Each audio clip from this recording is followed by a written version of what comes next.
Muy buenos días y muy feliz sábado a todos quienes ya se encuentran conectados en nuestro canal para disfrutar de un nuevo culto de oración. Estamos muy agradecidos porque ya son más de 1000 los suscriptores que se han unido a nuestro canal y están disfrutando de nuestra videoteca y están al tanto de todo lo que estamos haciendo en nuestro canal. Asimismo, nuestros seguidores en redes sociales han ido en aumento y eso nos alegra mucho porque nos motiva a seguir agregando contenidos. Ahora quiero invitarlos a que nos unamos en oración para pedir la dirección de Dios en este programa. Oremos. Padre amante y misericordioso que estás en las alturas de los cielos, santificado sea tu santo nombre. Padre amado, gracias te damos por tus cuidados, por tus bendiciones y por todo lo que tú has hecho por cada uno de nosotros. Querido Dios, en esta mañana queremos pedirte por cada uno de nuestros amigos y hermanos que estarán viendo este programa. Queremos pedir que tú estés con cada uno de ellos. Tal vez algún amigo, algún hermano está triste, alguna preocupación, algún problema familiar. No lo sabemos, Padre amado, pero tú sí sabes y conoces el corazón de cada uno de nuestros amigos. Sé tú con cada uno de ellos. Danos paz, danos esa paz que solamente tú nos puedes dar. Y acompáñanos en este programa. Te lo rogamos en el nombre de Jesús. Amén. Amén. Bienvenidos, aquí comienza nuestro culto de adoración.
Saludamos a quienes se integran a nuestra transmisión. En especial queremos saludar a todas las personas que en nuestra iglesia trabajan en el Ministerio del Niño y en el Ministerio Joven, quienes trabajan semana a semana por un grupo etéreo que es clave en nuestra iglesia, que son los más pequeños y los jóvenes que han sido llamados también a predicar el Evangelio que anuncian las buenas nuevas de Dios. A todos ellos, un gran abrazo. En esta hora saludamos también a Miguela Ramos, que nos ha enviado muchos saludos desde Perú, a nuestro amigo y hermano Patricio Quirós, a Milka Tirado, quien nos saluda desde Querétaro, en México, a Lilian Espinosa, que nos ve desde Portugal, a nuestra amiga Mercy, que nos ve semana a semana desde Ecuador, y a todos nuestros amigos y hermanos que nos ven desde cada rincón del mundo. Queremos contarles que el jueves recién pasado comenzó un programa especial de oración en todo Chile que lleva por nombre 10 días de oración, el que culminará el próximo sábado 11 de marzo en nuestro templo con un día especial de ayuno. Si usted no se integró a este programa desde el inicio, puede participar desde donde usted esté, donde podrá orar por las muchas necesidades que hay en nuestro medio. Luego, el miércoles 8 de marzo, nos reuniremos en nuestro templo para luego continuar vía Zoom los días jueves y viernes siguientes. Desde ya los dejamos invitados para participar de estos días especiales de oración. Muy bien, ahora los invito a que juntos cantemos y alabemos a nuestro Dios.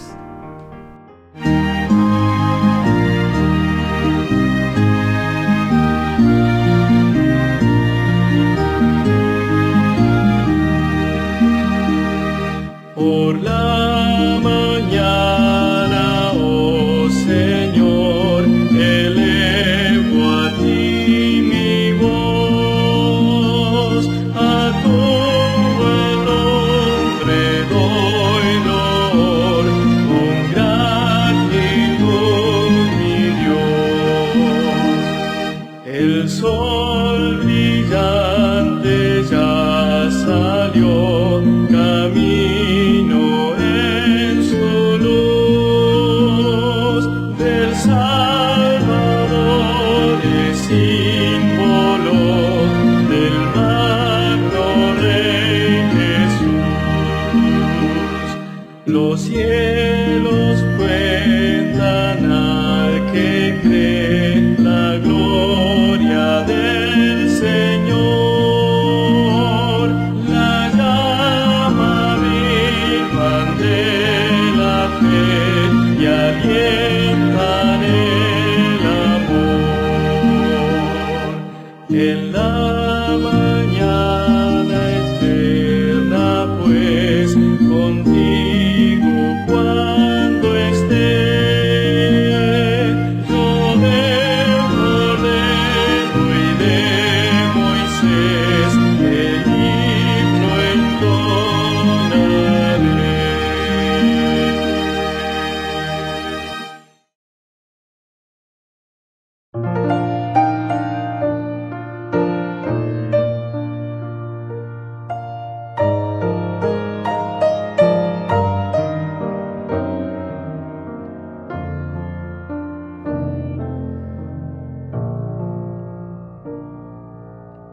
¿Cómo podré estar triste? ¿Cómo entre sombras ir? ¿Cómo sentirme solo y en el dolor vivir? Si Cristo es mi consuelo, mi amigo siempre fiel, si aún las aves tienen seguro asilo en él, si aún las aves tienen seguro asilo en él. Feliz cantando alegre, yo vivo siempre aquí. Si Él cuida de las aves, cuidará también de mí. Nunca te desalientes, oigo al Señor decir, y en su palabra fiado hago al dolor huir. A Cristo paso a paso yo sigo sin cesar, y todas sus bondades me da sin limitar, y todas sus bondades me das sin limitar. Feliz cantando alegre, yo vivo siempre aquí.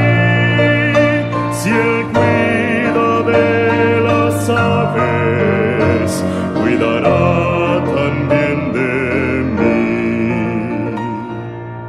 Siempre que soy tentado, o que en la sombra estoy, más cerca del camino y protegido voy.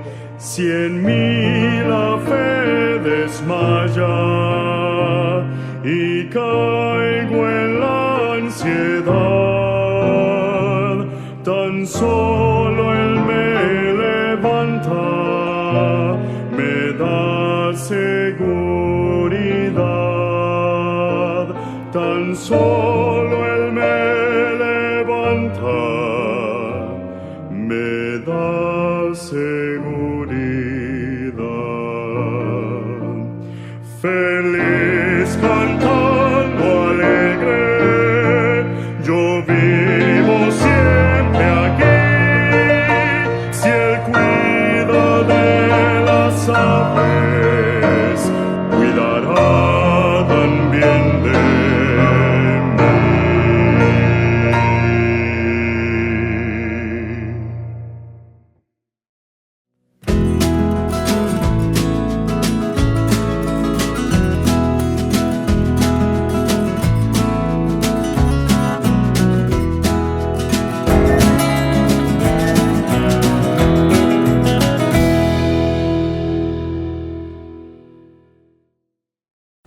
¿Qué tal amigos? ¿Cómo están ustedes? Bienvenidos a un nuevo Informe Misionero Mundial.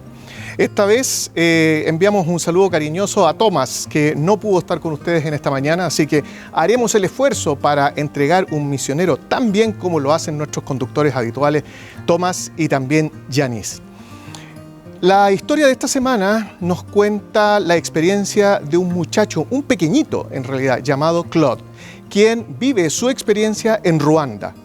Él tenía aproximadamente 8 años y él sufría mucho en su casa porque habían problemas entre su padre y su madre.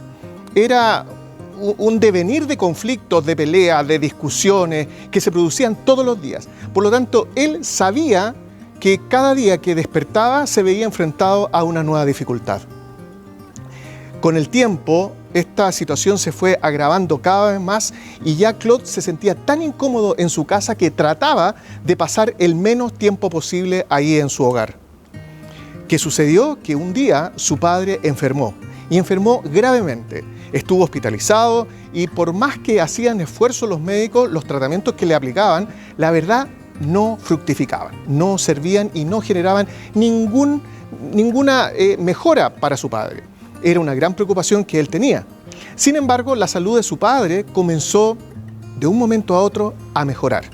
Fue dado de alta, pero el papá, dado que se habían ya separado de su esposa, producto de tantas discusiones que tenían, se fue a vivir solo. Y como Claude era muy pequeñito, el padre le sugirió que se fuera a vivir con su abuela, que era la mamá de este señor. Y Claude se fue a vivir donde su abuela, pero él echaba mucho de menos, extrañaba mucho a su padre. A su mamá no mucho, aparentemente, según el relato. Pero él mantenía igualmente una relación con su padre. Claude fue creciendo, pero cuando tenía unos 10 años, comenzó a tener una adicción que no es para nada conveniente para todos nosotros, que es el alcohol. Y comenzó a embriagarse, imagínense, con solo 10 años. Comenzó a tomar alcohol, se emborrachaba y obviamente terminaba muy mal porque no tenía el concepto del límite, hasta dónde podía él llegar. Y un día dice que él iba en un autobús, borracho, y se acerca un chico de unos 12 años que venía con un libro en la mano y el libro llevaba por título El conflicto de los siglos. Y resulta que lo que más le llamó la atención es que la tapa de este libro tenía unos ángeles vestidos de blanco. Y eso fue lo que a él le llamó poderosamente la atención. Y le dice en forma muy déspota a este otro niño de qué se trata ese libro. Y este chico se acerca y le dice, creo que necesitas ayuda. Bueno, al leer el título, El conflicto de los siglos, era un concepto que era bastante familiar para Claude. Conflicto. Él nació, creció en medio de conflictos familiares. Entonces se interesó y le pregunta a este chico y le dice, ¿qué puedo hacer para ser feliz? Porque no he sido feliz en toda mi vida. Y ahí él como que se le empezó a ir un poco la borrachera y comienza a reaccionar. Y este otro pequeñito le dice, lee la Biblia. Y comenzó a leer la Biblia. Y comenzó a interesarse en lo que la Biblia le estaba mostrando. Y fue a tal punto que le dice al otro niño, le dice, ¿cómo puedo compartir con otros niños esto que yo estoy aprendiendo?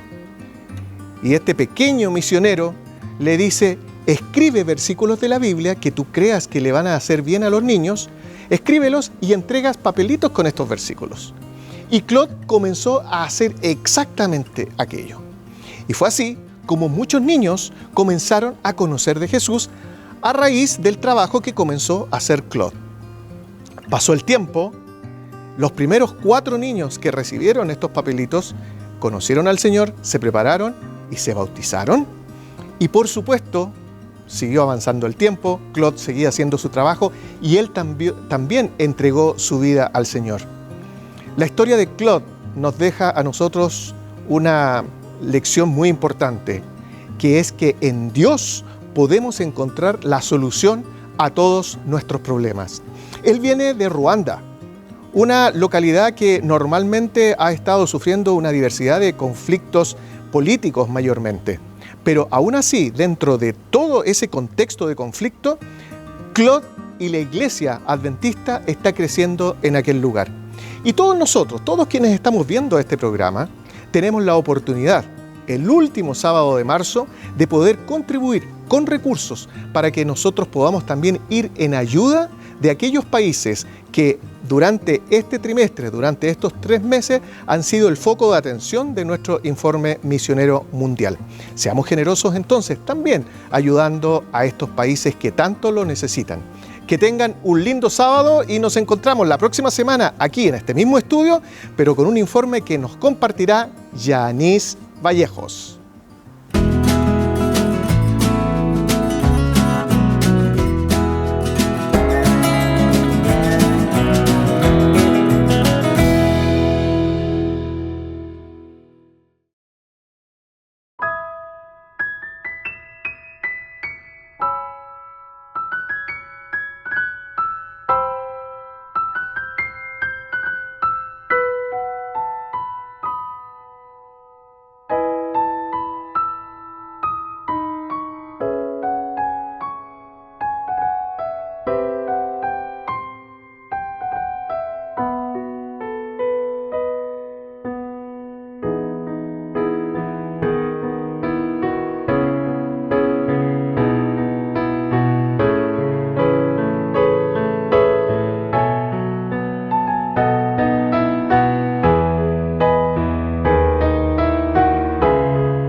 Muy buenos días, queridos amigos. Estamos acá nuevamente para dedicarnos al estudio de la Palabra de Dios. Hemos avanzado, estamos ya comenzando marzo en tierra derecha de lo que es nuestro año laboral, de todas nuestras actividades, del estudio también para todos nuestros jóvenes y por supuesto que también de nuestro estudio de la Biblia, que es lo que nos reúne en esta mañana. Venimos llegando a la lección número 9 de lo que ha sido la guía y hoy tenemos un tema súper interesante, una advertencia que se nos hace respecto a un problema muy importante que podemos ver claramente en nuestros días, que es la avaricia. Para introducirlo vamos a leer el texto que tenemos de guía en esta semana, que está en el capítulo 12 de Lucas, en el verso 15, y que dice lo siguiente: Mirad y guardaos de toda avaricia, porque la vida del hombre no consiste en la abundancia de los bienes que posee. Sobre esto vamos a estudiar y meditar y los invito a orar. Querido Padre que estás en el cielo, Señor, pedimos en este momento tu presencia y tu espíritu para dirigir nuestro estudio, para guiarnos a toda verdad, Señor, y sobre todo para entender cuáles son las realidades que tú quieres que comprendamos y que apliquemos a nuestra vida cada día. Quédate con nosotros en esta mañana, en el estudio que haremos de tu palabra y con cada uno de nuestros amigos en sus hogares. Lo pedimos humildemente en el nombre de Jesús. Amén. Nos separamos un momento y ya volvemos entonces para iniciar nuestro estudio.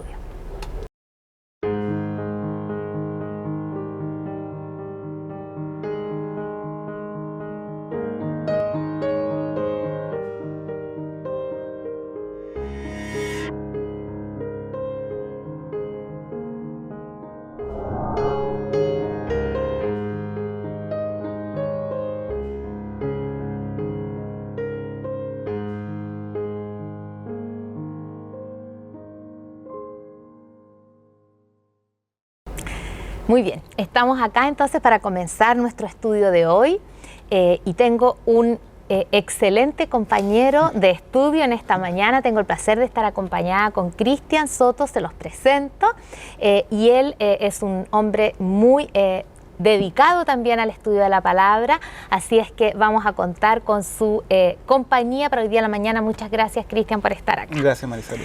Tenemos un tema interesante hoy día, es un tema que es bien profundo y que puede ser delicado y lo podemos abordar de distintas maneras, que es respecto de una advertencia bien significativa que se nos hace sobre la avaricia. En el texto que leíamos recién en Lucas hay una amonestación bien importante, dice: guárdense de toda avaricia. ¿Cómo podemos entender la avaricia hoy día? Porque si uno se imagina avaro, ¿cierto? A una persona avara, se me viene a mí la imagen histórica de Rico Mampato, ¿cierto? Como zambullido en su montaña de monedas, como que guardaba, o una persona que no quiere compartir. ¿Qué concepto, qué idea se te viene a ti cuando planteamos avaricia? Bueno, en general el problema con cosas como la avaricia y la codicia es que tendemos a caricaturizarlas.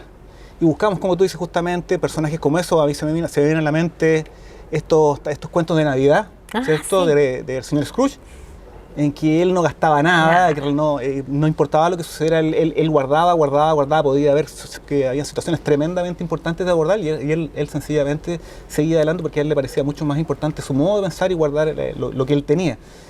Ese concepto caricaturesco que existe de la avaricia y de la codicia muchas veces nos confunde. Porque a cualquiera que le dicen, oye, pero tú tienes problemas con la codicia, y yo no diría, no. Lo aleja de nosotros. Claro, parece algo tan distante de uno, pero la verdad es que esta lección nos lo acerca bastante. Fíjate que yo busqué la definición de la Real Academia Española, que es bien interesante, y dice que la avaricia es el afán desmedido de poseer y adquirir riquezas para atesorarlas, que es distinto del despilfarrador. Claro. Fíjate que este es el deseo de guardar, de almacenar, podríamos decir, de acaparar nosotros, este deseo de tener más y de tener más y de tener más. Y si uno busca como conceptos sinónimos, podemos encontrar codicia, como decíamos, ambición, también envidia, que son las motivaciones que tienes, digamos, detrás de la ambición. O sea, encontramos todo como un mundo de ideas, de conceptos que están ligados a esta deseo de querer tener y tener y tener más para nosotros mismos, porque esto no es para compartir. Claro. En la escritura, la palabra que se ocupa, por lo menos en hebreo, para codicia, es la palabra kamat. La palabra kamat es la que se ocupa en el mandamiento. O sea, cuando dice, no codiciarás la mujer de tu prójimo, ni la casa de tu prójimo, ni el buey, ni el asno de tu prójimo, ni ninguna cosa de tu prójimo, ahí es la palabra kamat que se ocupa. Esa misma palabra es la que se ocupa, y la primera vez que se ocupa en la Biblia. La primera vez que se ocupa en la Biblia esa palabra es cuando Eva, luego de la sugerencia de la serpiente, ella ve el fruto, ¿cierto? Y dice que piensa ella que era codiciable para alcanzar sabiduría. Y en ese momento que ella ve el fruto y codicia el fruto, esa palabra es la palabra kamat, la misma. ¿sabes? El tema, lo interesante de esta palabra, y que nos ayuda un poco a conversar un poco más, a expandir esta idea, es que esa palabra no solamente se ocupa en términos negativos, porque también se traduce como deseo, se traduce como muy amado, se traduce como amado. Entonces, eso se puede aplicar de diferentes maneras. Incluso en el libro de Daniel, cuando se le dice a Daniel, tú eres muy amado, se le dice a Daniel, se ocupa la misma palabra, exactamente la misma palabra. Entonces, aquí nosotros cuando entramos en el mundo de los deseos, porque yo creo que para que nosotros nos acerquemos a esto y lo veamos algo más cotidiano, tenemos que salir un poco de la palabra codicia, por lo caricaturesca que es, y entrar un poquito en la palabra deseo. Que es deseo algo que intenso. El deseo ese que tal vez es algo muy común, pero cuando uno va al supermercado, entra y de repente uno encuentra en la caja, uno no encuentra cloro, no encuentra... Claro. No, uno encuentra chocolate, encuentra dulce, encuentra cosas que despiertan el deseo. Exacto. Y ahí se genera el deseo. Y esas compras muchas veces son compras impulsivas que son producto del deseo, no son cosas necesarias, pero ahí nosotros estamos familiarizándonos con el tema del deseo y con el tema de una cosa importante, como le sucede a Eva. El deseo es algo que se puede inducir. Y por otro lado, el deseo es algo que nos impulsa a, Claro. porque no es que nosotros sencillamente deseemos y, lo deseo, pero me voy y no me significa nada, sino que es este deseo, como te decía yo, intenso, es algo que nos impulsa, que nos moviliza, Claro. porque nosotros queremos adquirir aquello que estamos deseando. Y eso ya, digamos, tiene como un segundo paso en lo que es nuestro apetecer un bien, podríamos decir, sino que sencillamente, porque uno lo puede admirar, pero uno puede admirar una cosa y seguir adelante, pero en cambio cuando uno desea algo, probablemente ya se va moviendo más hacia la voluntad de querer tenerlo, y luego si ese deseo es intenso, entonces uno puede tener una motivación que puede ser, como muy bien decías tú, positiva, o de repente nos puede llevar a utilizar medios que no sean los más idóneos para conseguir aquella cosa que deseamos, como tomarla sin haberla obtenido. Claro, de ahí lo que yo te comentaba, en el caso de Eva, para que nosotros entendamos cómo funciona este tema, el caso de Eva, ella codició, ella sintió ese deseo, pero ella cuando se acercó al árbol no venía con el deseo. Claro.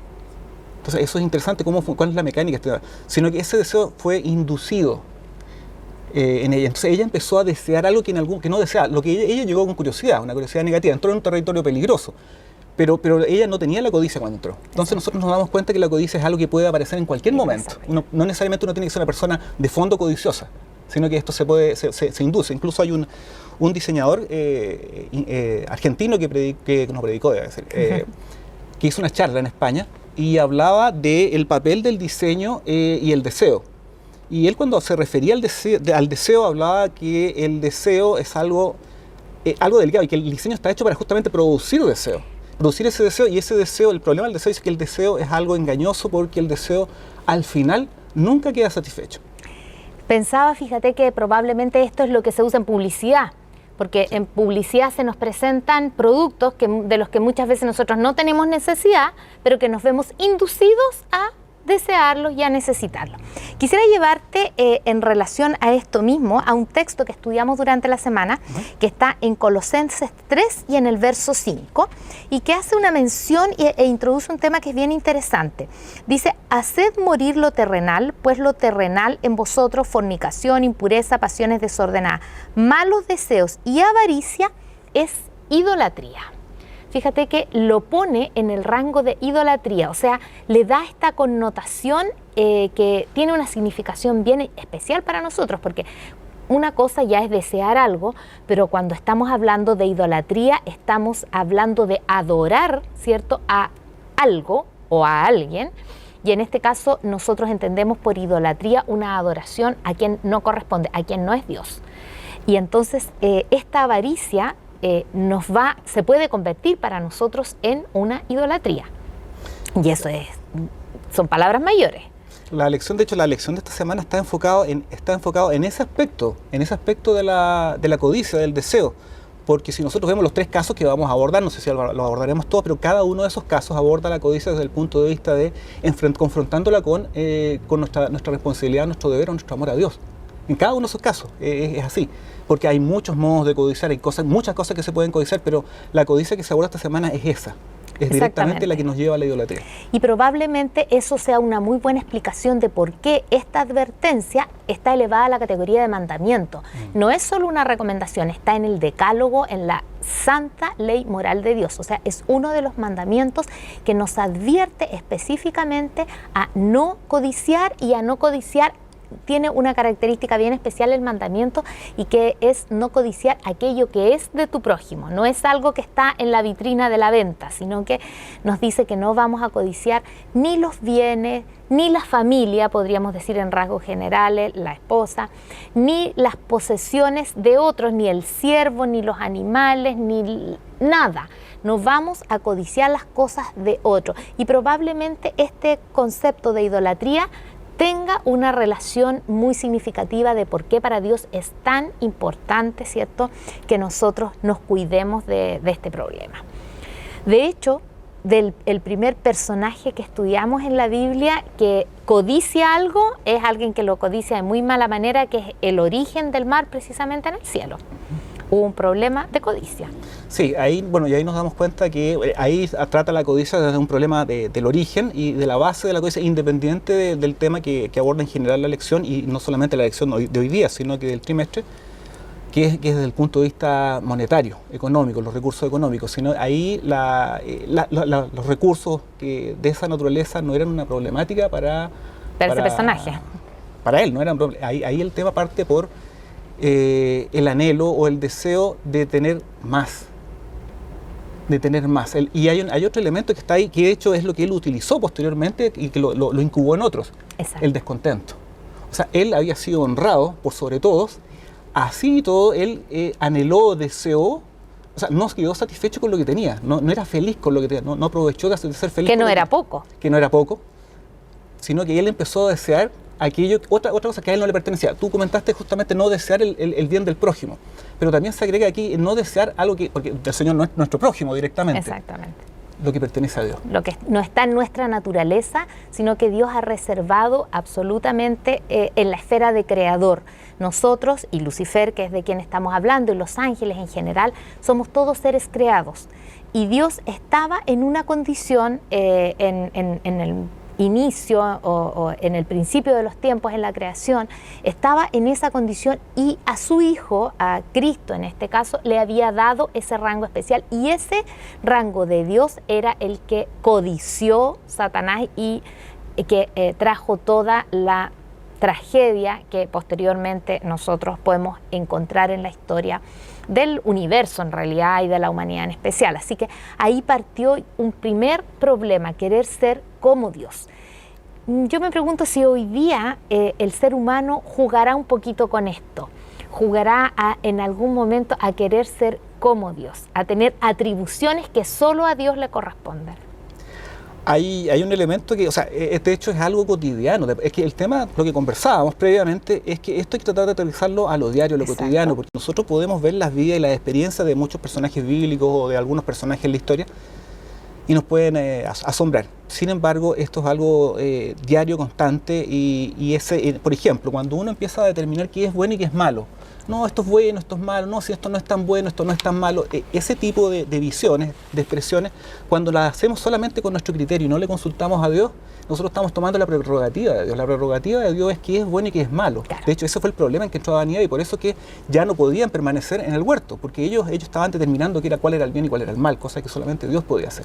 Exactamente. Otra forma en que nosotros podemos ver cómo el hombre hoy día intenta asumir algunas prerrogativas de Dios es, por ejemplo, en la capacidad de decidir sobre la vida y la muerte. Que nosotros podamos disponer de la vida libremente a nuestra elección, que es un tema que hoy día es absolutamente conversable y discutible. Yo decido quién vive o no, o cuándo yo muero, cuándo puedo disponer de mi propia vida. Entonces, para que vean ustedes cómo en cuestiones cotidianas hoy día nosotros podemos caer en tomar atribuciones que no nos están dadas porque corresponden al Creador, que fue exactamente lo que le pasó en ese momento a Lucifer. Vamos con algunos de los personajes y de los ejemplos que teníamos en esta semana. El primero que teníamos de ellos, que repasamos, fue la experiencia de Acán. ¿Cuál crees tú que fue el problema y cómo ves tú cuál fue el desafío al que se enfrentó a Acán y las consecuencias que trajo. Bueno, la verdad es que yo durante la semana al repasar el estudio me imaginaba al pequeño Acancito, al niño Acán. Porque claro, nosotros vemos a las personas grandes, pero ellos fueron personas, fueron niños, fueron miembros de iglesia, por hablar del pueblo de Dios, ¿cierto? Papá, mamá fueron enseñados, tuvieron muchas experiencias similares a las nuestras, y eso es una de las cosas principales. Nosotros tenemos que aterrizar estas cosas porque son seres humanos como nosotros, todos los que aparecen en la lección. Nosotros no debemos pensar que nosotros tenemos alguna cosa que nos distinga que es superior a eso. Porque el que cree estar firme está en problemas. Acán fue criado dentro del pueblo de Dios, nació dentro del pueblo de Dios, fue educado de esa manera. Él vio cosas que nosotros no hemos tenido el privilegio de ver. De hecho, cuando él llegó a estas circunstancias de entrar a la toma de Jericó, él vio que en el momento en que más agua corría por el río Jordán, lo detuvo el Señor y pasó más de 1 millón de personas. Y veía muchas señales que ya las conocía de antemano. Entonces, una de las cosas que le da gravedad a cada uno de los actos que nosotros vamos a estudiar, y en este caso el acto de Acán, es el contexto. O sea, la gravedad de algo lo da el contexto. Acán no es el hecho de que haya tomado el lingote o haya tomado las monedas o el manto babilónico, porque eso lo han hecho muchas personas a lo largo de la historia. El problema es el contexto en que lo hizo. O sea, cuál había sido su experiencia, qué es lo que había vivido. Y ahí es donde se produce la problemática. Tal vez el niño de Acán, yo aquí estoy viendo las posibilidades, cuando el papá tenía algo por ahí, y decía, lo voy a sacar. Y no le preguntaba al papá. Y después, no importa, total, es tan pequeño, ¿qué importa? Y así se fue desarrollando, y probablemente sus conversaciones, cuando todavía en el desierto, antes de entrar a la tierra prometida, hablaban de, oye, ¿sabes? Yo he escuchado hablar de la ropa de los babilonios, creo que es bien, ¿sabes? Que dicen que debe ser como la moda italiana de la época. Claro, debe haber sido extraordinario. Entonces, ellos hablaban de eso, y el hecho de estar conversando, porque, recuerde, la codicia se induce, o sea, se inducen conversaciones. De hecho, Eva fue inducida a través de una conversación. Entonces, Acán no nació ni se fue desarrollando así por algo en particular en él, sino que hubo conversaciones, juntas, ideas que él fue amasando en su mente, que fueron poco a poco empujando afuera lo que son los requerimientos de Dios y el amor y el respeto que a Dios se le debe. Y esas cosas empezaron a sobrepujarlo. Empezaron a empequeñecer lo que Dios decía. Yo creo que una cuestión también súper importante a destacar en la experiencia de Acán es cuando nosotros ponemos nuestra valoración de los hechos, nuestro juicio, por sobre el de Dios.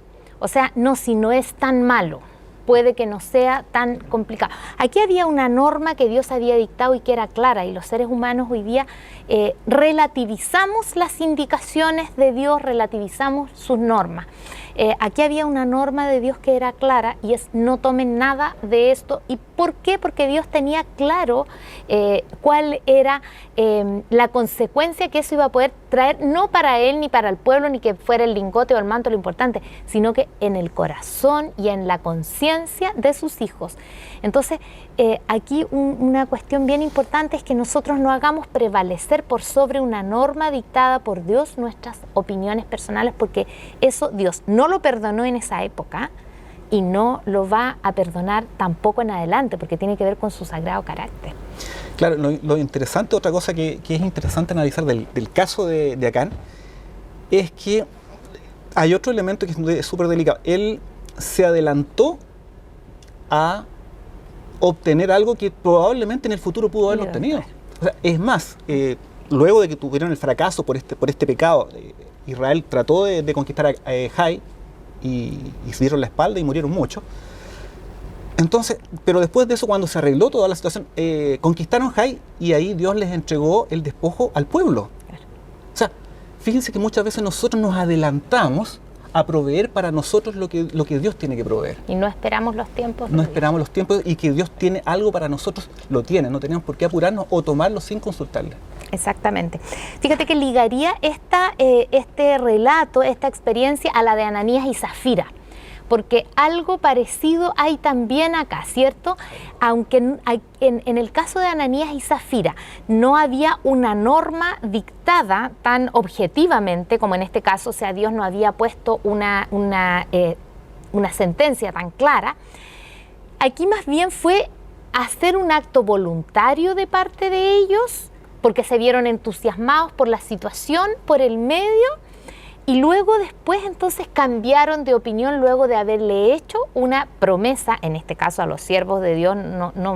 El relato bíblico no es específico para decir que fue una promesa de Dios, pero sí a su obra, a su misión.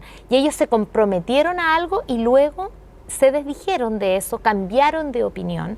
¿Y por qué ocurrió eso en el corazón de Ananías y Zafira? En la mente, nosotros decimos corazón, pero siempre nos estamos refiriendo a la mente. ¿Qué fue lo que los hizo cambiar? ¿En qué momento ellos dieron vuelta, digamos, la página y dijeron, no, en realidad no vamos a dar todo? Y no solo eso, sino que mintieron. Como la codicia nos puede llevar a la mentira y finalmente terminar en un resultado desastroso. Bueno, el caso de ellos es bien particular, como tú dices, porque ellos prometieron algo que no era obligatorio. Exacto. Sí, el problema de ellos es bien particular, porque el caso de Acán había un mandamiento de por medio, y eso había que hacerlo sí o sí. Y en cambio que entregar las posesiones era algo que cada persona tenía que tomar la decisión y si que lo podía hacer voluntariamente o no. Ahora, aquí hay un problema que también es importante desde el punto de vista espiritual. Muchas veces nosotros tomamos decisiones desde el punto de vista eclesiástico, a veces en una reunión, en una congregación, porque la mayor parte de las personas lo hacen porque todos lo están haciendo. O sea, lo hacemos producto del entusiasmo o producto de que estamos en un medio y nos sentimos arrastrados por ello. Tanto así que pasa algo que es muy común y puede pasar, y yo creo que tal vez no ha pasado. A veces uno se olvida de traer una ofrenda y uno busca por cualquier lado para encontrar la ofrenda y sabe que hay personas que han puesto hasta un botón. Es verdad, han encontrado botones los diáconos, porque claro, las personas no es que ellas se hayan movido por un deseo particular de llevar la ofrenda, sino que lo hicieron en el momento, o lo hicieron porque todos los demás lo están haciendo. Probablemente una persona que viene recién entrando a la iglesia, eso es entendible, la gente pero uno que es un conocedor de Dios, uno debe saber que justamente Dios desea algo más profundo que el hecho de hacer lo que el resto hace. Dios ama al dador alegre, estudiábamos hace un tiempo atrás, y nuestra ofrenda no debemos tomar livianamente ni las promesas ni las ofrendas en el más amplio sentido de la palabra, porque podemos ofrendar a Dios nuestro tiempo, nuestra persona, podemos ofrendar de distintas maneras, no solamente el dinero, pero aquellas promesas y aquellas ofrendas con que nosotros nos comprometamos con Dios, no debemos tomarnos a la ligera, y este ejemplo de Ananías y Zafira yo creo que es relevante para que nosotros veamos cómo siempre detrás, ¿no?, del error está la sentencia de Génesis, la sentencia de Dios. Si comes de este árbol, si pecas, si te equivocas, la pena es una sola, es la muerte. Y cómo en estos distintos relatos, en el caso de Acán, en este caso de Ananías y Zafira, vemos objetivamente que el resultado de estos errores es la muerte. El tiempo se nos ha ido muy rápidamente. Vamos a ir haciendo un cierre y dejando algunas ideas relevantes, porque hemos hablado sobre el problema, pero compartamos con nuestros amigos algunas conclusiones, algunas protecciones, algunas soluciones que nosotros podamos organizarnos para evitar este tema de vernos involucrados en la avaricia, en la codicia. ¿Qué consejo nos podría resumir? Mira, bien, en la lección hay un capítulo, hay un día que se dedica especialmente a hablar de cómo vencer la codicia. Exacto. Y hay 3 puntos que son realmente los 3 puntos que nosotros siempre vamos a esperar encontrar en una lección. Un punto principalmente, lo primero es elegir, o sea, la parte de la elección, o sea, elegir ser siervo de Dios, elegir servir a Dios, que el Señor es mi Señor, no solamente mi Salvador, no sé, elegir, eso es una cosa importante. Y a eso se agrega la oración diaria, la comunión, la oración, y también el estudio de la Escritura, son los 3 puntos, o sea, la decisión, la oración y el estudio de la Escritura. Ahora, hay algo que a mí como que extraño, y es que hay un elemento que es propio de la vida cristiana y que es una realidad muy profunda, que a veces no se trata, y es que además de estos puntos está la lucha. O sea, nosotros muchas veces, nosotros a veces esperamos que solamente la oración o la decisión en la mañana o el estudio sea la que supla todas las situaciones. Si nosotros, por ejemplo, tenemos algo que está muy fuerte, se ha fortalecido mucho por la práctica, en el caso un codicia de algo en particular, no se va a solucionar así nada más, tiene que haber una lucha. O sea, eso dice, someteos pues a Dios, resistid, o sea, resistid al diablo y huirá de vosotros. O sea, hay un elemento de resistencia. Dice, además, Jesús dice un versículo que a mí antes no me gustaba, pero ahora me gusta, que dice, el que quiere venir en pos de mí, Niéguese a sí mismo. O sea, no podemos ser cristianos plenos si hacemos todo lo que no se nos viene en gana o todo lo que deseamos. Fíjate que en ese mismo sentido yo había anotado un punto previo a los otros tres y que va muy hilado con lo que tú estás diciendo, y que es, antes de todos estos pasos previos, es tener en mente este problema, es reconocer el problema, apercibirnos con el problema, tener conciencia de eso, porque si es que uno no tiene, por ejemplo, nos pasa en temas de seguridad, yo trabajo en el centro, y si uno no piensa, no tiene noción de que lo pueden asaltar o que estás a riesgo, los guardias nos viven diciendo a nosotros en la universidad donde yo trabajo, guarde el teléfono, no ande por la calle hablando por teléfono porque se lo van a... que es algo que pasa. Entonces, hasta que al final uno hace conciencia, en realidad me pueden asaltar en la calle si yo voy descuidado, si voy jugando, ¿cierto?, con la cartera, voy hablando por teléfono. Entonces, primera vez que uno... lo primero que necesita es hacer conciencia para estar advertido. Y entonces, en ese momento... es lo mismo que tú estás planteando, ¿cierto? Comienza esta lucha o esta preocupación, o uno a tener una actitud de relacionarse con el problema. Y la codicia y la avaricia son innatas, son propias de nuestra naturaleza. O sea, si nosotros no entramos en este contacto con Dios, se van a dar como maleza espontáneamente. Entonces nosotros las tenemos que aprender a reconocer. Y yo creo que esa cuestión es bien clave. Efectivamente. Y luego de eso, entonces, tener nosotros nuestra decisión de querer vencerla, y los mecanismos son los dos que tú ya mencionaste. Son la oración, porque con nuestro poder no lo vamos a poder hacer, y el estudio de la palabra, que significa escuchar la voz de Dios y dejarnos guiar por la voz de Dios. No sé si puedo decir algo más. Sí. Todos estos personajes, en el caso de Judas, por ejemplo, Acán, no enfrentaron su problema. O sea, ellos se aferraron a la situación, pero ellos en ningún momento se abrieron. O sea, ellos podían saber que Dios sabía el problema. O sea, Acán era obvio, con todo lo que había visto, que Dios sabía lo que estaba sucediendo. Él tuvo un día completo para enfrentarse al problema y abrirse. Judas pudo, durante el tiempo que estuvo sacando de la bolsa, muchas veces pudo ir aparte donde el Señor, decir, ¿sabes, Señor, tengo un problema, quiero hablarlo contigo? Y decirle, ¿sabes que yo estoy haciendo esto? Y lo hago desde niño, o lo tengo hace mucho tiempo y no sé qué hacer con él. Pero él en ningún momento abrió su corazón al Señor, ni reconoció que estaba en un problema. Exactamente. Bueno, el último consejo que podemos obtener de este estudio es desarrollar y nosotros enseñarnos en la generosidad. Así como Dios demostró la generosidad magnífica y máxima al donarnos a su Hijo, al regalar a su Hijo por nuestra salvación, nosotros ejercitemos la generosidad, porque también esa es una estupenda y maravillosa forma de vencer la avaricia. Seamos generosos, oremos, tomemos la decisión de seguir a Cristo cada día, y estudiando su palabra, guiados por su Espíritu, lo vamos a poder conseguir.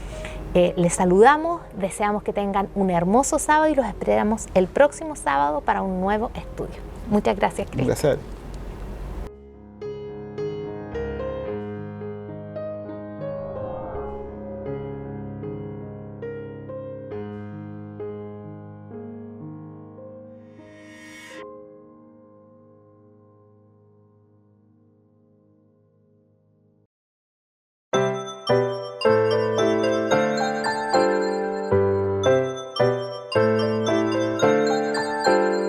Llegó la hora de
Hola niños, feliz sábado.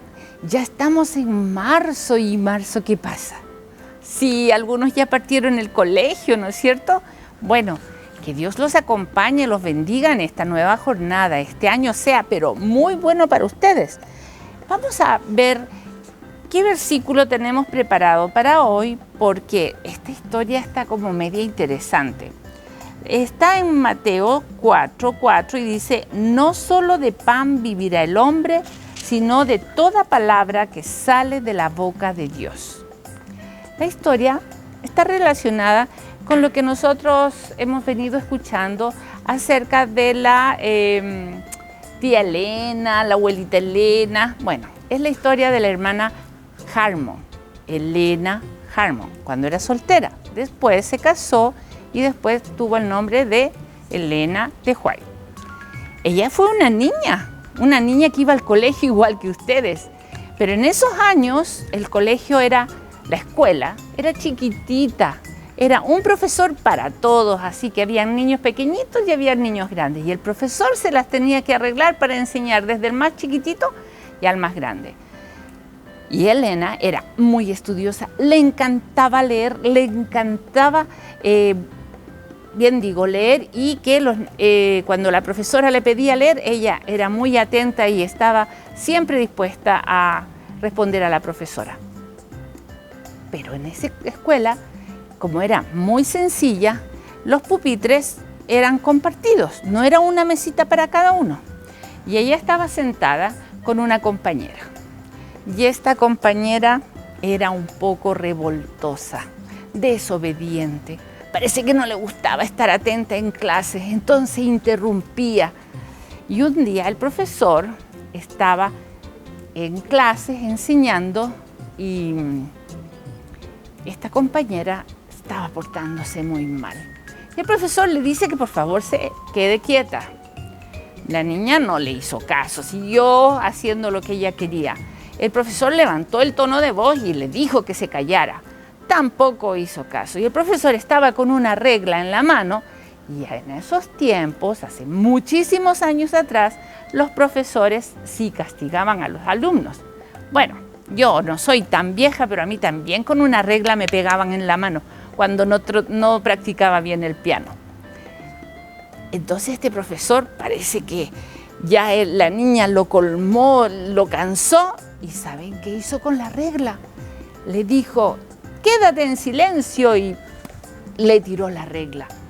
Cuando va la regla volando, ¿a dónde cayó? ¿Dónde? Elena. Le pegó en la cabeza a Elena. El profesor se avergonzó, le dio tanta vergüenza, porque no era para Elena el reglazo, era para la otra niña que estaba al lado. Así que fue y le pidió disculpas. Perdón, Elena, le dijo, perdón, no debía haber hecho esto. Sí, profesor, le dice, yo lo perdono, pero usted no debería haber actuado así. Sí, cometí un error no debería haber hecho eso. Elena habló de su boca lo que ella sentía, perdonó al profesor, se dio cuenta que el profesor se había equivocado. Niños, los adultos también se equivocan y los niños también se equivocan. ¿Dónde está el secreto para que de esas equivocaciones no siga más el error? Pedir perdón. Entonces, ¿qué podemos aprender ahora? De esta historia de Elena cuando estaba en el colegio y el profesor se molestó y tiró el reglazo, que no tenemos que reaccionar así, ¿no es cierto? Si hay algo que nos enoja y nos molesta, no debemos explotar. Y si hay algún momento en que no hemos hecho las cosas correctas, o algunas situaciones puede ser que nos hemos equivocado pero no nos hemos dado cuenta, ¿qué tenemos que hacer? Pedir perdón, acercarnos y decir, disculpa, me equivoqué, no debía hacerlo. Todos, los adultos y los niños. ¿Por qué? Porque también Jesús nos dice que si nosotros nosotros debemos perdonar como Jesús nos perdona a nosotros. ¿Qué les parece, niños, que si tomamos la decisión que cuando hemos hecho situaciones incorrectas vamos a pedir perdón y vamos a corregirnos para no volver a hacer lo mismo? ¿Les parece que es una buena decisión? Vamos a orar. Oremos. Querido Jesús que estás en el cielo, tú sabes que muchos niños han empezado su año académico. Te pedimos que tú los acompañes en el colegio. Ayúdalos para que ellos puedan estar atentos y aprovechen cada momento para que crezcan y puedan ser sabios en cada situación. También enséñanos a todos, a los adultos y a los niños, a saber perdonar. Te pedimos esto en el nombre de Jesús. Amén. Que tengan una linda tarde. ¡Chao!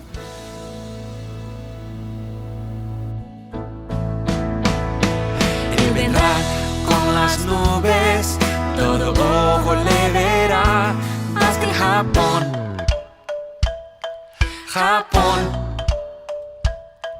Él vendrá con las nubes, todo ojo le verá, hasta en Bolivia.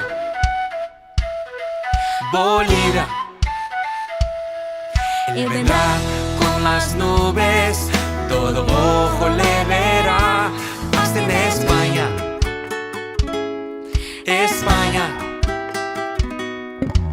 Todo pueblo, lengua y tribu y naciones cantarán, aleluya al Rey que viene Jesús. Oh, oh, oh, todo pueblo, lengua y tribu y naciones cantarán, aleluya al Rey que viene Jesús. Oh, oh, oh, vendrá con las nubes, todo ojo le verá, hasta en Angola.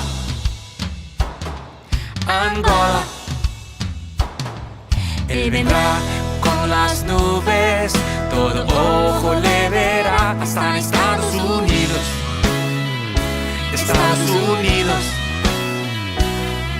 Él vendrá con las nubes, todo ojo le verá, hasta en Brasil.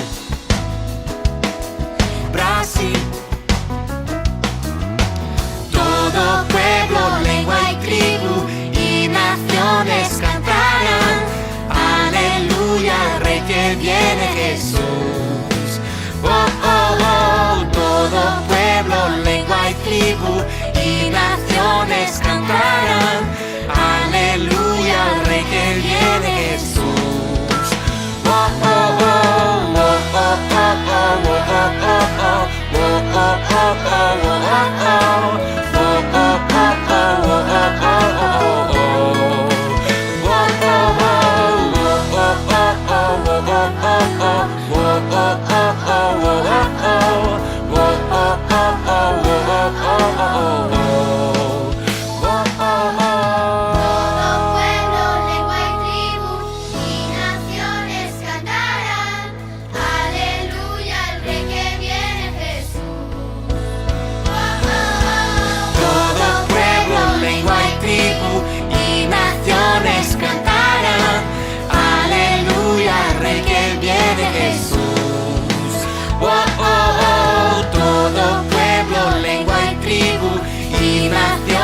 cantarán, aleluya al Rey que viene Jesús.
Hola queridos amigos, queridos hermanos, bienvenidos una vez más a Lyrics, el espacio musical donde ustedes pueden programar sus cantos y solicitar sus intérpretes preferidos.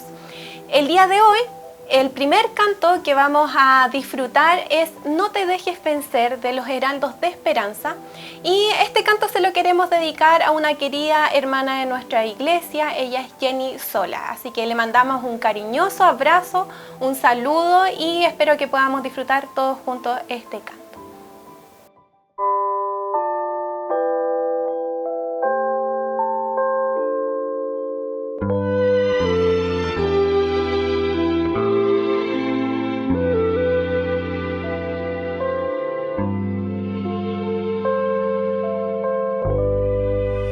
Tú no quieres ya vivir sin amigos, hoy estás, y el peso del mundo te lleva a entrar en él. No te dejes vencer, dalo todo a él, su amor te cuidará. Al mirar a tu hermano que está junto a ti, tú ves que él falla también. Por eso a Dios debes mirar. Preocupado ahora estás, no sabes qué hacer. Es muy fácil, Él quiere ayudarte. Ven pronto al Señor. No te dejes vencer, dalo todo a Él, su amor te cuidará. Al mirar a tu hermano que está junto a ti, tú ves que él falla también. Por eso a Dios debes mirar. Yo sé que todo no es muy fácil, pero no dejes de luchar, no. No debes preocuparte hoy. En tu Señor debes hoy confiar. No te dejes vencer, dalo todo a Él, su amor te cuidará. Al mirar a tu hermano que está junto a ti, tú ves que él falla también. Por eso a Dios debes mirar. No te dejes vencer, dalo todo a él, su amor te cuidará. Al mirar a tu hermano que está junto a ti, tú ves que él falla también.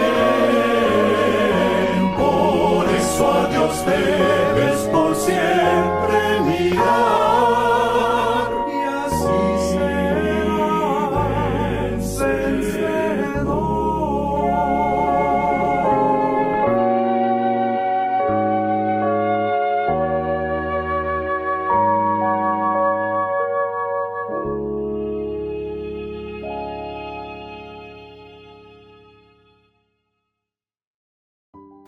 No se olviden que ustedes también pueden programar sus cantos preferidos. ¿Cómo hacerlo? Ya lo saben, pueden escanear el código QR que está apareciendo aquí en pantalla o bien hacer clic en el formulario que está al pie de este video.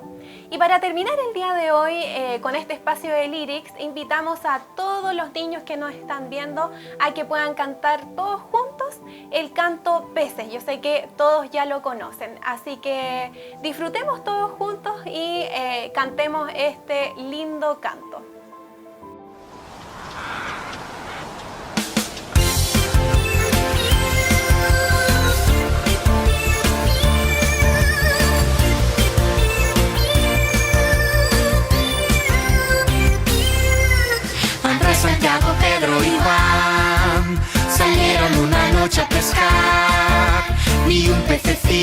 consiguieron pillar, desanimados al fin decidieron parar. Por la mañana Jesús apareció y entonces les ordenó que echasen las redes de nuevo al mar, y así muchos peces podrían encontrar. Peces, peces, muchos peces, peces, peces, muchos peces. Pez a la izquierda, pez a la derecha, pez allá arriba, pez allá abajo. Peces, peces, muchos peces, peces, peces, muchos peces. Pez a la izquierda, pez a la derecha, pez allá arriba, pez allá abajo. Andrés, Santiago, Pedro y Juan salieron una noche a pescar, ni un pececito consiguieron pillar, desanimados al fin decidieron parar. Por la mañana Jesús apareció y entonces les ordenó que echasen las redes de nuevo al mar, y así muchos peces podían encontrar. Peces, peces, muchos peces, peces, peces, muchos peces. Pez a la izquierda, pez a la derecha, pez allá arriba, pez allá abajo. Peces, peces, muchos peces, peces, peces, muchos peces. Pez a la izquierda, pez a la derecha, pez allá arriba, pez allá abajo.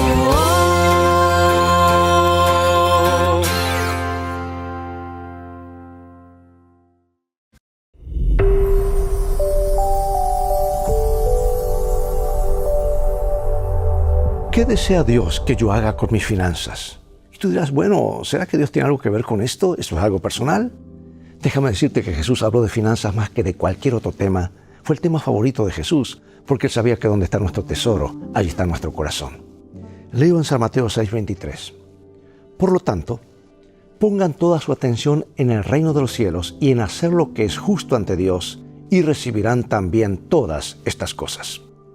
Scott y Kathy Nelson una vez libraron una batalla contra una deuda muy grande. Al igual que muchas familias, las deudas fueron aumentando imperceptiblemente. Pero a diferencia de muchas parejas, los Nelson encontraron una forma de eliminar todas sus deudas no relacionadas con la hipoteca de la casa. Y lo hicieron muy rápidamente. Aunque Scott tenía un buen sueldo, cuanto más aumentaba su ingreso, tanto más aumentaba la deuda de la familia.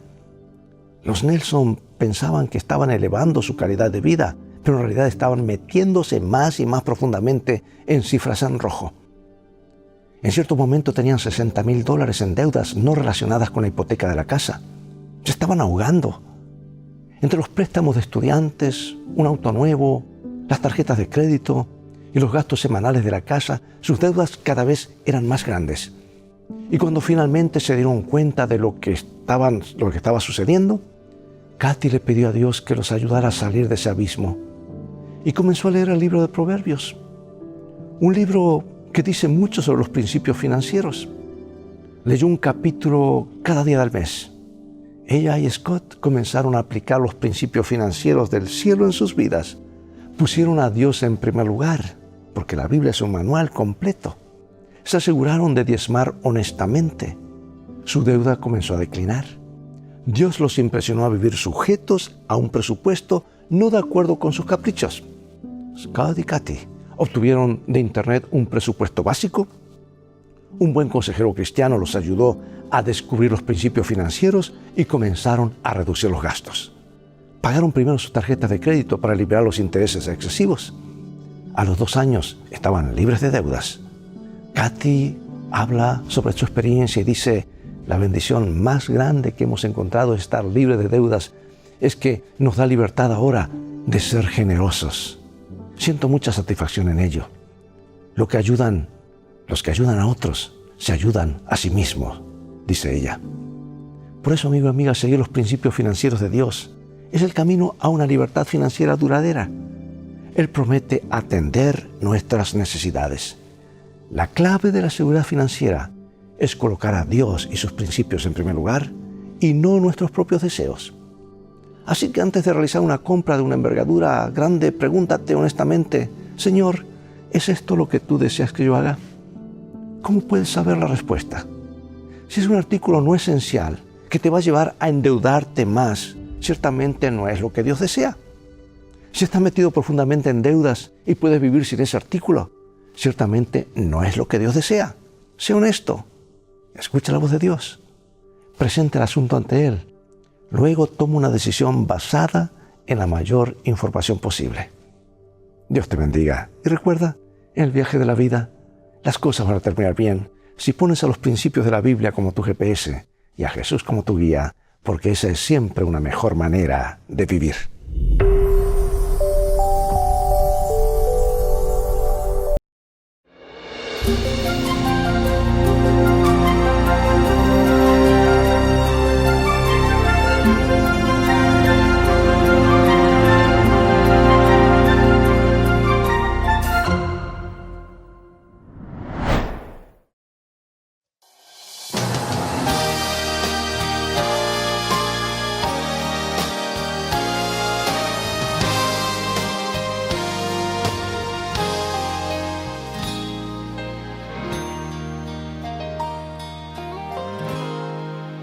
Dios nos envió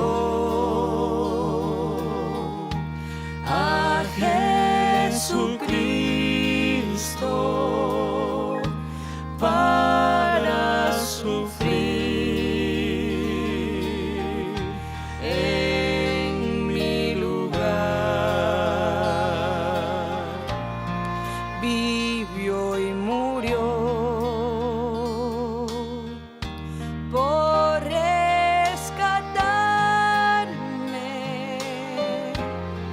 vacía está su tumba, sé que Él vive hoy. Él vive hoy.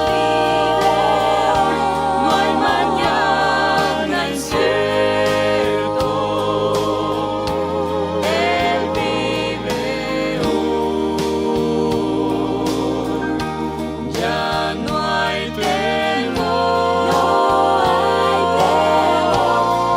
mi vida tiene más sentido ahora, pues mi futuro en sus manos hoy está. Cuán dulce es un tierno niño, cuánta ternura al alma da, pero es mejor saber que Él puede triunfar mañana, porque Cristo vive hoy. Él vive hoy. No hay mañana incierto. Él vive hoy. Ya no hay temor. Mi vida tiene más sentido ahora, pues mi futuro en sus manos hoy está. Pues mi futuro en sus manos hoy está.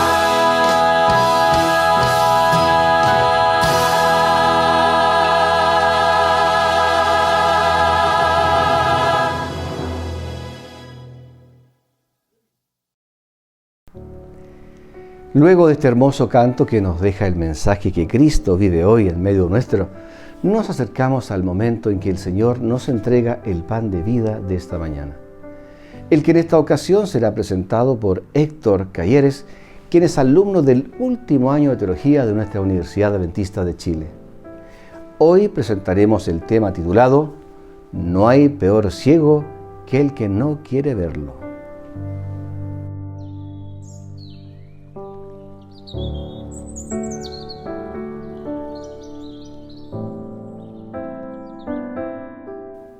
Un buen día para ti, querido hermano, que el Señor te bendiga, amigos presentes que están visualizando esta predicación en este día. Le damos gracias a Dios por la oportunidad de poder aprender un poco más de su palabra, de su mensaje, de las cosas bonitas que nos enseña su voluntad por medio de la Santa Escritura. Querido hermano, yo quiero comentarte una cosa bastante especial a ti, que por lo menos a mí me llama harto la atención, por lo menos está muy ligada a la juventud.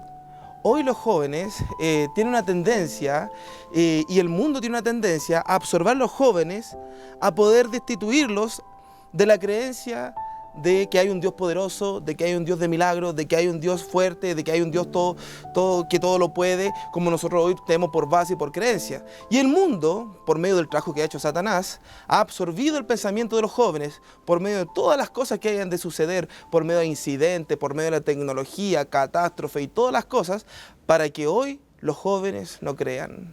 Me tocó en un caso, trabajé en la pastoral universitaria en la Universidad Adventista de Chile, y se me acercan dos jóvenes, y estos dos chicos me dicen, ¿saben? Capellán me dice, estoy triste, estoy desmotivado por todas las cosas que están sucediendo, por todas las cosas que están pasando, una serie de cosas que pasaron en Chillán también, entonces estoy desanimado, yo ya no sé qué creer, yo estaba empezando a creer en Dios, estaba empezando a estudiar la Biblia, pero ya con todo esto, ¿qué me queda? Y mi respuesta fue hacia ellos, yo le dije, sí, la verdad que tienes toda la razón, no te lo voy a negar, tienes toda la razón.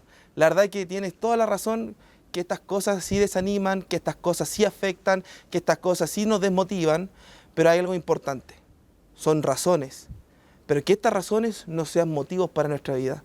Nosotros somos como el ejemplo típico que usamos para esta circunstancia, como el ejemplo del vecino.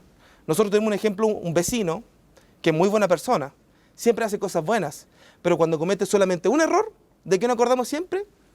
Del error, de lo malo que hizo y nos recordamos. Hoy en este mundo, cuando suceden cosas malas, cuando suceden cosas terribles, ¿de qué nos acordamos?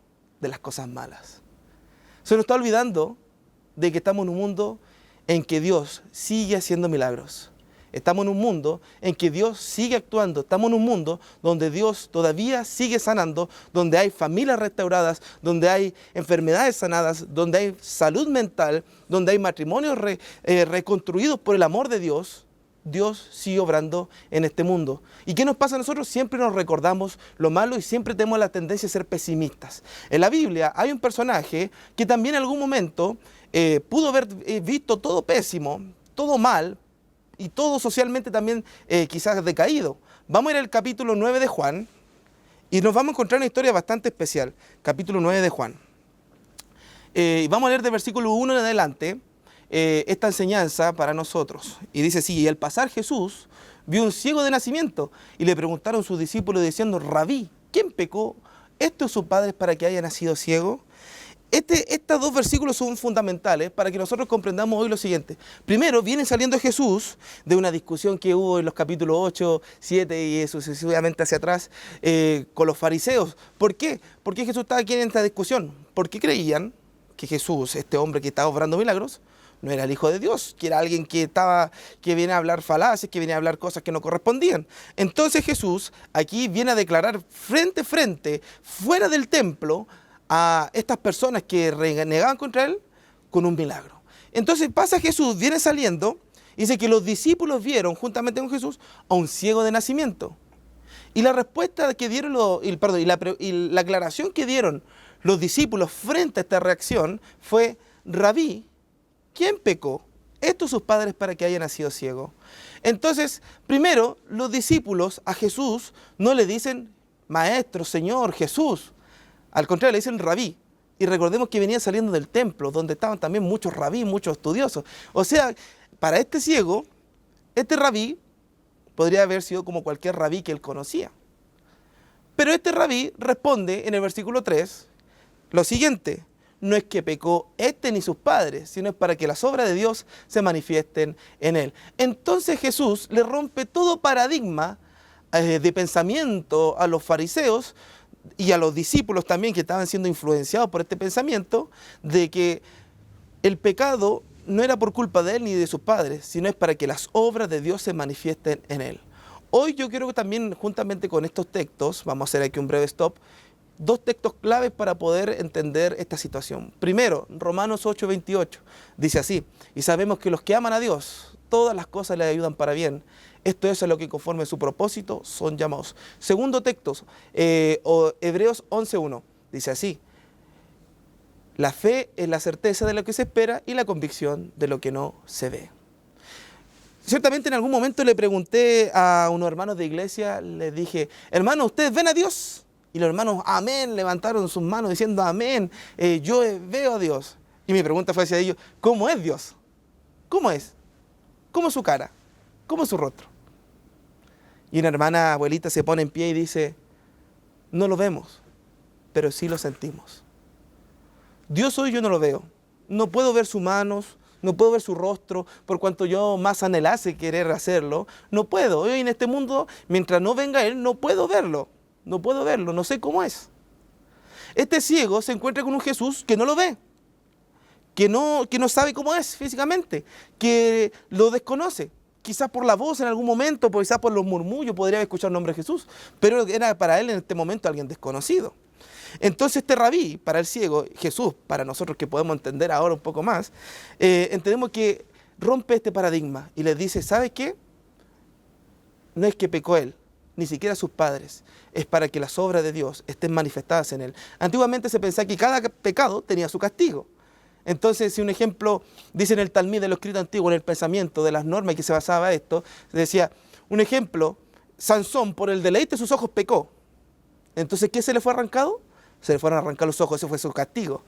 Absalón se jactaba de su cabellera, decía el Talmud. Entonces, ¿cómo fue muerto? Colgado de su cabellera. Entonces, cada pecado tenía su castigo consecuente, quizá a la parte corporal, física que había pecado. Entonces, ellos decían, los padres quizás pecaron por la vista, o él pecó por la vista, una de las dos. Y Jesús vuelve a decir, no, esto no es así como ustedes lo piensan, discípulos y fariseos que estaban a los alrededores. Esto no es así. Versículo número 4, dice que es necesario hacer las obras de aquel que lo envió.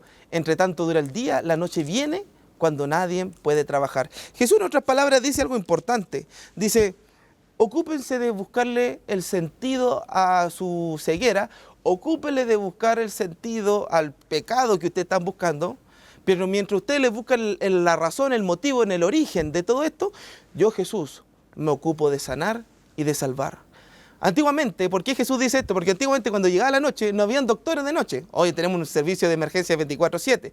Doctores y profesionales de salud preocupados por la salud de las personas 24/7, por turnos. Antiguamente no. ¿Qué tenían que hacer? Esperar que se pusiera el sol de mañana, saliera el sol de mañana, y recién allí podrían atender los doctores, pero toda la noche tendrían que esperar con dolor, con sufrimiento, con pena, con desgarro. Entonces Jesús le dice, entre tanto dura el día, la noche viene, cuando nadie puede trabajar. O sea, yo, Jesús, estoy siempre trabajando para aquellos que más lo necesitan. Para aquellos que más están necesitando hoy, yo estoy siempre trabajando, no tomo descanso, dice Jesús. Y dice el versículo número 5, y mientras tanto yo estoy en el mundo, luz soy del mundo. ¿Y qué palabras quizás más poderosas podemos encontrar de Jesús? Porque en el capítulo 8, versículo 12 dice, también yo soy la luz del mundo, dice, el que me sigue a mí, no andará en tinieblas, sino tendrá la luz de la vida. Jesús le dice a un ciego, a alguien que no estaba viendo, que él era la luz, el rabí para él, porque los discípulos le dijeron rabí, no le dijeron Jesús. El rabí le dice al ciego, yo soy la luz. Es como que si yo, un ejemplo, el pastor se le acercara a un mudo y le dijera, ¿sabes qué, mudito? Yo soy las palabras de tu boca. Quizás él lo pudo haber tomado como un asunto de burla, como un asunto de menospreciación. Aparte que el ciego ya vivía en un entorno de menosprecio, de discriminación. Era discriminado, ¿por qué? Porque primero, supuestamente había pecado. Y sus padres también lo apartaban porque era ciego y no podía trabajar. Social, religiosamente y físicamente era discriminado. O sea, tenía todo el panorama hacia abajo. Y Jesús viene a reconstruir, Jesús viene a avanzar nuevamente y darle una nueva esperanza a este ciego. Y mire lo que dice el versículo número 6. Dicho esto, mire el acto de Jesús, dicho esto, escupió la tierra e hizo lodo con la saliva y untó los ojos del ciego y le dijo, ve y lávate en el estanque de Siloé, que significa enviado. Y dice el versículo número 6, entonces fue, se lavó y regresó viendo. La enseñanza de Jesús aquí es fundamental. No fue ni la tierra, ni el agua del estanque Siloé lo que le dio la sanidad al ciego. Lo que dio de sanidad fue la fe que tuvo este ciego en este rabí. Mucha gente piensa, y me ha tocado trabajar con muchas personas con este pensamiento, dicen, la saliva de Jesús con la tierra que hizo un cataplasma, y ese fue un cataplasma santo que pudo sanar a este ciego. Y no es así, no es así. Hoy también en el sur, yo soy de la ciudad de Valdivia, en el sur se trabaja mucho las personas en el campo con asuntos naturales, cataplasma y estas cosas. Entonces mucha gente dice, yo fui sanado por un cataplasma, por asuntos con tierra y hierbas medicinales. Pero lo que hace Jesús no es demostrar que un cataplasma así funciona. Lo que hace Jesús es demostrar que la fe pudo producir algo en la vida de él. Entonces dice muchos historiadores que el transcurso que tuvo que caminar el ciego fue de 10 kilómetros. Desde el templo hasta el estanque Siloé eran 10 kilómetros. Entonces lo que tuvo que caminar ese ciego fue un pique más o menos largo. Y él fue creyendo que pudo haber pasado algo, que podría haber pasado algo. Entonces él llegó a Siloé, se lavó y regresó a la vista y se dio cuenta que lo que hizo fue un acto de fe. El acto de fe que tuvo este ciego es que literalmente él, siendo ciego, creyó en este rabí sin verlo. Hoy nosotros actualmente no vemos a Dios.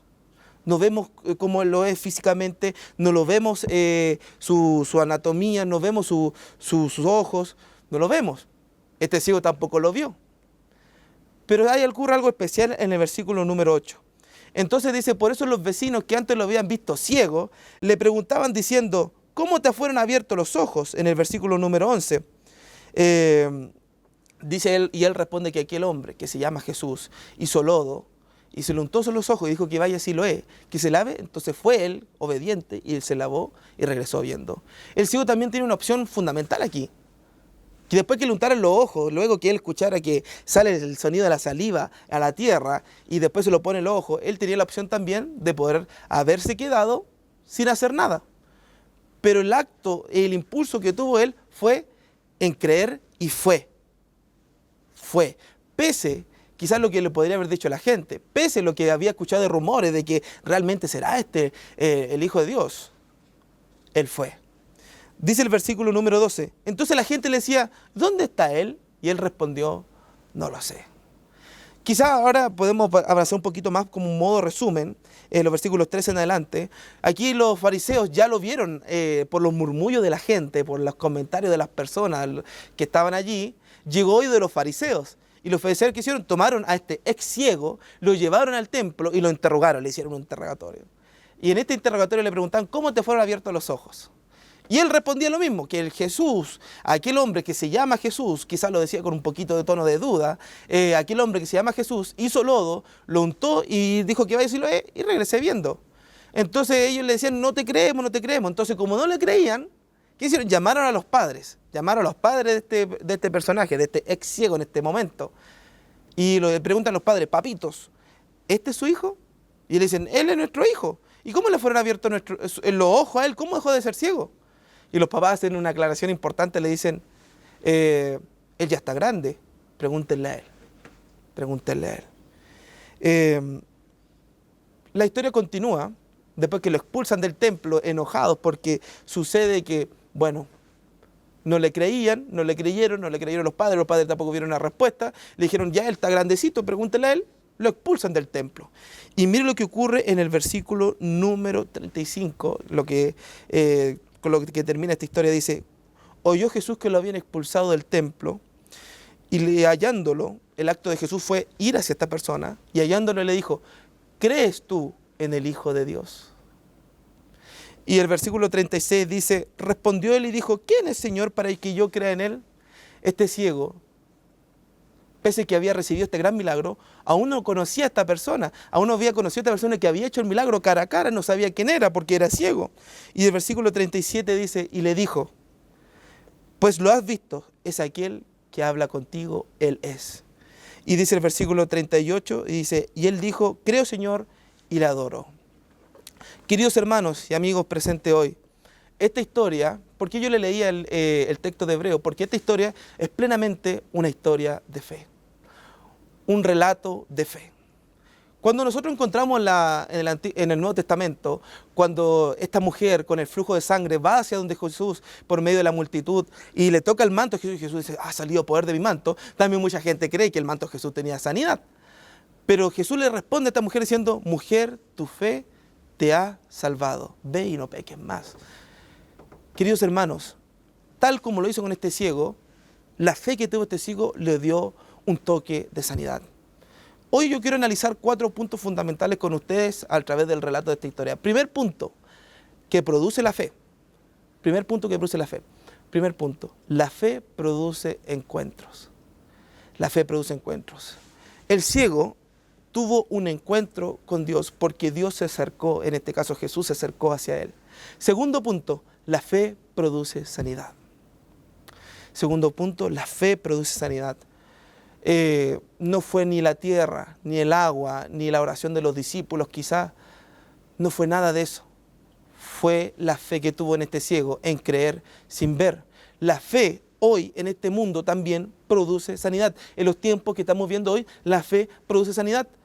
Usted con mayores razones puede ver a lo largo de la historia de la iglesia, de su iglesia local, alrededor también de aquí Santiago, muchos hermanos que quizás estuvieron enfermos, con enfermedades graves, cáncer, COVID y muchas enfermedades. Y ustedes pudieron ver también, como yo también lo he visto, cómo Dios ha sanado estas enfermedades. La fe produce sanidad. Y hoy vivimos en un mundo que aún existen milagros. Este mundo que estamos hoy, es Dios, sigue obrando. Tercer punto, la fe produce de que yo sea un testimonio vivo para las demás personas, un sermón vivo. Aquí ocurre algo interesante porque las personas cuando veían al ciego le decían, ¿no eras tú el ciego que antes se sentaba a mendigar? La fe produce que también yo sea un sermón para las demás personas. No es necesario que yo me pare delante de un púlpito para poder predicar. Predicar con el testimonio. Y el ciego predicó con el testimonio. ¿Por qué? Porque la gente vio el cambio que hizo Dios en él. Tercer punto, recuerde, la fe produce que yo sea un sermón vivo. Recapitulamos. Primero, la fe produce un encuentro. Segundo, la fe produce sanidad. Y tercero, la fe produce de que yo sea un sermón vivo. Y nos queda un cuarto punto. Un cuarto punto. Y esto está en los últimos versículos de los que acabamos de leer. En el versículo 35 en adelante. La fe produce de que yo pueda ver a Jesús, a nuestro Señor, cara a cara. Este ciego dejó de ser ciego por el milagro que le hizo Dios. Hoy nosotros también somos ciegos. No vemos a Dios. Y somos en esta historia el ciego. Y nuestro Señor sigue siendo nuestro Señor. En esta historia yo también no veo a Dios. Pero también en esta historia y en la historia de nosotros llegará algún momento cuando el Señor, como fue al encuentro de este ciego, vendrá al encuentro con nosotros y podremos verle cara a cara por fe. Querido hermano, hoy vivamos por fe y tengamos fe de que el Señor lo veremos cara a cara. Tal como este ciego lo vio cara a cara, nosotros hoy tenemos la esperanza bendita de que cuando regrese nuestro Señor Jesús en la nube de los cielos por segunda vez, podremos verle cara a cara, tal como también lo hizo este ciego. El Señor fue al encuentro del ciego y también viene al encuentro con nosotros. Queridos hermanos, viva por fe, camine por fe y todo lo que haga en su vida que sea por fe, para cuando venga el Señor usted esté cara a cara con su Maestro. Viva por fe, hermano, y hoy quiero hacer una oración especial al despedirme para que el Señor mantenga nuestra fe, para que el Señor vivifique nuestra fe y para que el Señor también aumente nuestra fe día a día y que las cosas de este mundo no nos separen de Él. Al contrario, sean una razón más de alentarnos a creer de que vienes pronto. Así que vamos a hacer una oración, hermanos, para poder despedirnos. Amado Padre, gracias por estar presente hoy, por acompañarnos al estudio de tu palabra. Hoy, Señor, queremos vivir por fe, caminar por fe, Señor, y que puedas aumentar nuestra fe. Tal como este ciego vivió milagros, hoy nosotros también hemos vivido milagros. Tal como este ciego tuvo sanidad, también hemos tenido sanidad. Pero tal como este ciego te vio cara a cara, hoy también nosotros queremos verte cara a cara. Señor, te estamos esperando y trabajamos para aquello. Por favor, Señor, regresa pronto. Trabajamos, Señor, todos los días para tu obra, para entregar tu mensaje, para darte, Señor, a demás personas que no te conocen la bendita esperanza de que vienes pronto. Y hoy, Señor, que conocemos de la verdad, y hoy, Señor, que conocemos de ti, vivifica nuestra fe, aumenta nuestra fe, para cuando tú regreses, poder vernos cara a cara y poder adorar juntos a nuestro Maestro y a nuestro Señor. Te amamos, Padre, y te dejamos todas nuestras luchas, nuestras cargas en tus dulces manos de amor. Bendícenos en el nombre de Jesús. Amén. Luego de este inspirador mensaje, solo nos resta despedirnos e invitarlos para el culto joven de esta tarde a las 19 horas en nuestro templo. Recuerden integrarse al programa de los 10 días de oración en que todos estaremos enfocados en orar de manera especial todas las noches por todas las necesidades espirituales, materiales y de salud que hay en medio nuestro. Oremos por aquellos que están pasando por momentos de angustia y que el Señor fortalezca los corazones afligidos. Y bien, nosotros nos volveremos a encontrar el próximo sábado cuando el reloj esté marcando las 10 de la mañana, hora de Chile. Los dejamos con un gran abrazo y que disfruten de una linda tarde de día sábado. Jehová te bendiga y te guarde. Jehová haga resplandecer su rostro sobre ti y tenga de ti misericordia. Jehová alce sobre ti su rostro y ponga en ti paz.